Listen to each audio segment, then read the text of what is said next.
அச்சலையாம் அம்மை,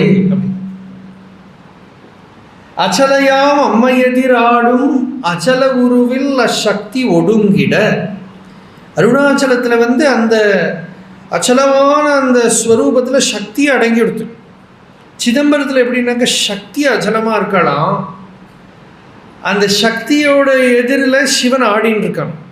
நீங்கள் அங்கே போய் பாருங்க, எங்கேயாவது சக்தியோட எதிரில் சிவபெருமான் ஆடுறார். அந்த சக்தி அம்பாள் என்ன பேர்? சிவகாம சுந்தரி இல்லையா? அந்த அம்பாள் எங்கேயோ இருக்கா. அங்கே முன்னாடி இருக்கிற சக்தி யாரு? கோவிந்தராஜ பெருமாள். இந்த ஸ்திதி பண்ண வேண்டியவர் இருக்காரு, லோகத்தில் பிஸியாக காரியம் பண்ண வேண்டியவர் சொஸ்தமாக அப்படி படுத்து, யாராவது ஒரு டான்ஸை பார்த்துன்னு படுத்துட்டு இருப்பாளா? அவர் பார்த்துன்னு படுத்துட்டு இருக்கார். அவர் தான் சக்தி. அவர் பார்த்துட்டு படுத்துட்டு இருக்கார்.